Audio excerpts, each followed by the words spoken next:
Yeah. Jésus est ce que nous demandons. Il est ce que nous voulons. C'est tellement simple ça. Hein? Si nous voulons la guérison, nous devons savoir que Jésus lui-même est la guérison. Jésus, tu vois, il a bu de langage, on dit, Jésus guérit, c'est vrai, dans un thème, il faut le dire publiquement, mais Jésus est la guérison. Christ est la guérison.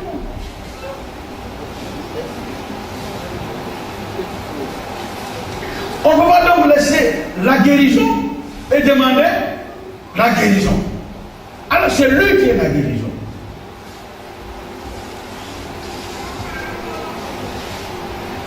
Tout ce que vous demandez à mon Père, en mon nom, croyez que vous avez reçu. Je suis ce que vous demandez.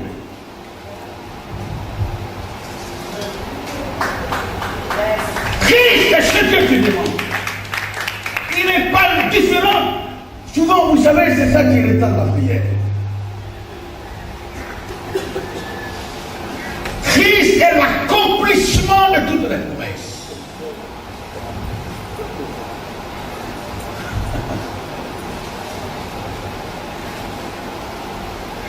Dieu, tu vas dire Dieu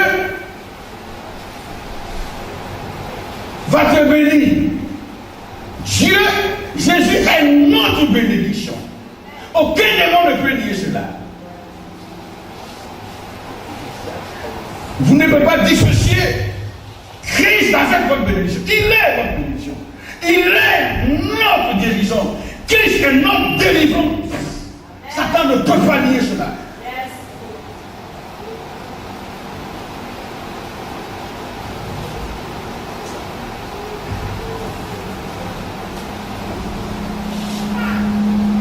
Allons-y, pas à pas, comprenez. Je disais tout à l'heure, pourquoi tant de personnes prient seulement les femmes, ils veulent se marier, puis la prière dit ça, nous prions, nous ne recevons pas parce qu'on demande mal. Effectivement. Dieu ne viendra jamais faire ce qu'il a déjà fait.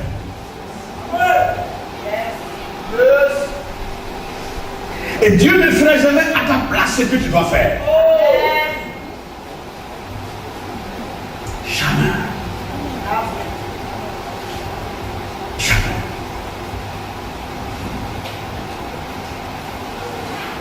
Nous devons croire qu'il est. Il dit, Moïse, dis-le que moi, Dieu, je suis. Je ne la protège pas, mais je suis la protection. Je suis. Je ne le guéris pas. Exode 15, verset 6. Je suis l'Éternel. Dieu guérit. Moi, je suis la guérison. Moi, Dieu, quand tu es à moi, je suis la guérison. Quand tu es malade, confesse-moi de ta langue. Et crois de ton cœur que je suis ta guérison. Et si tu me verras manifester dans la guérison. Il est ce que tu penses qu'il est.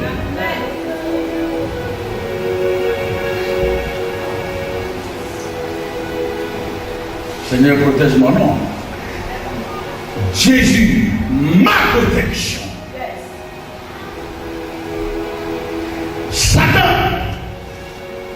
retire-toi de moi. Jésus est ma protection. Face aux sorciers, face aux démons, il est ma protection. Il ne me protège pas, il est ma protection. S'il dit Jésus va me protéger, tu lances une petite porte, une petite assurance à Satan.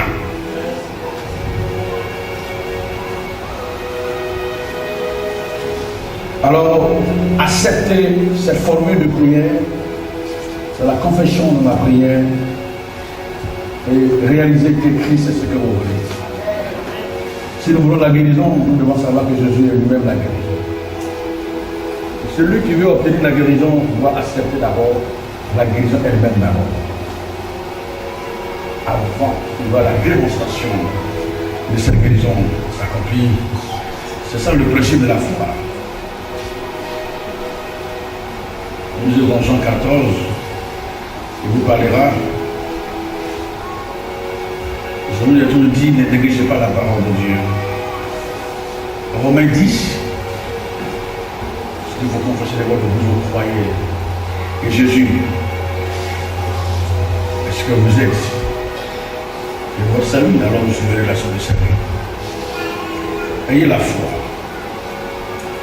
en Dieu et la foi de Dieu. Il y a la foi se divers à plusieurs niveaux. Il y a la foi du salut, il y a la foi du don, il y a la foi. Ayez, si vous voulez que vos prières soient exaucées, mettez-vous dans le temple de la parole et confessez la parole qui est Dieu. Et ne retrouvez pas à lui sans effet.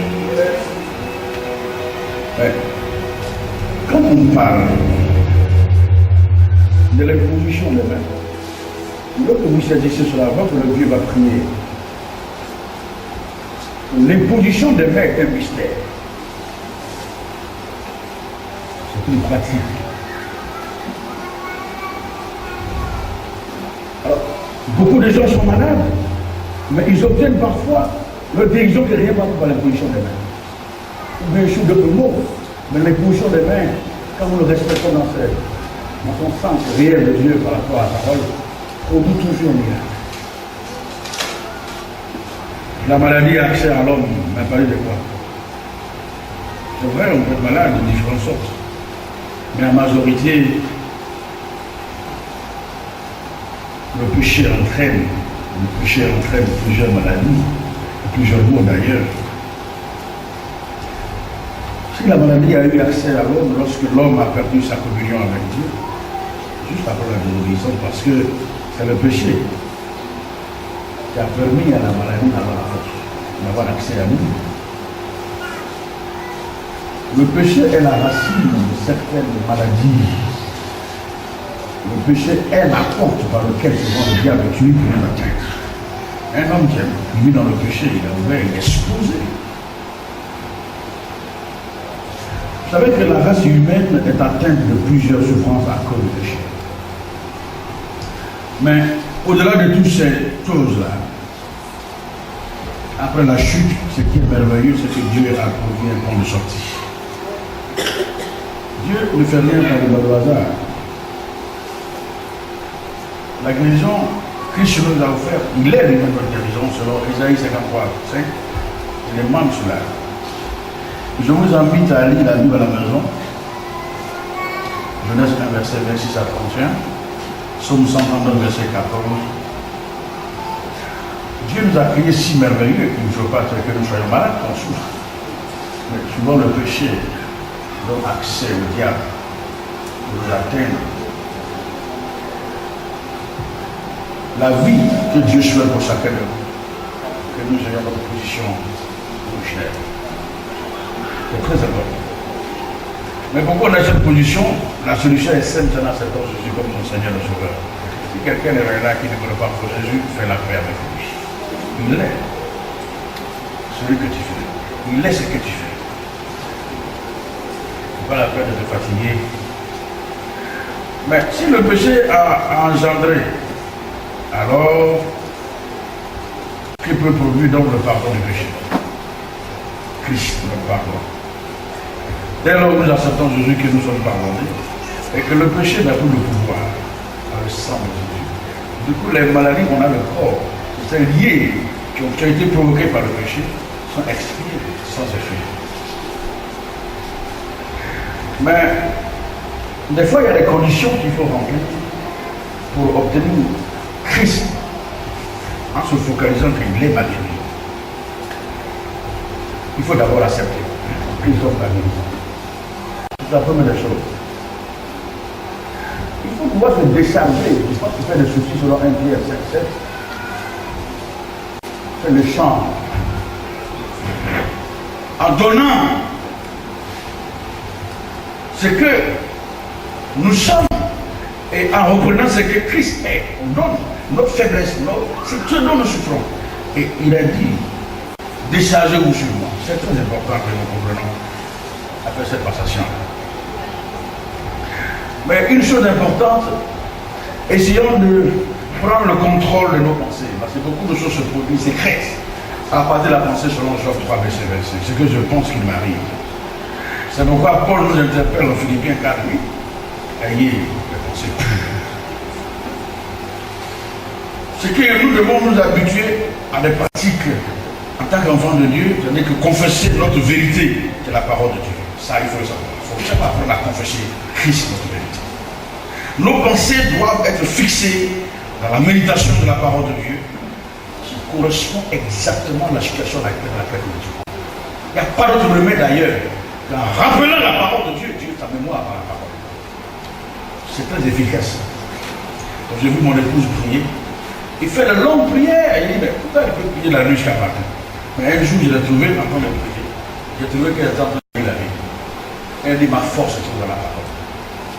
Je cherche toujours, quand il y a la situation, je cherche dans la Bible qu'est-ce que Dieu dit par rapport à la situation, et je m'en tiens à sa parole et je proclame sa parole.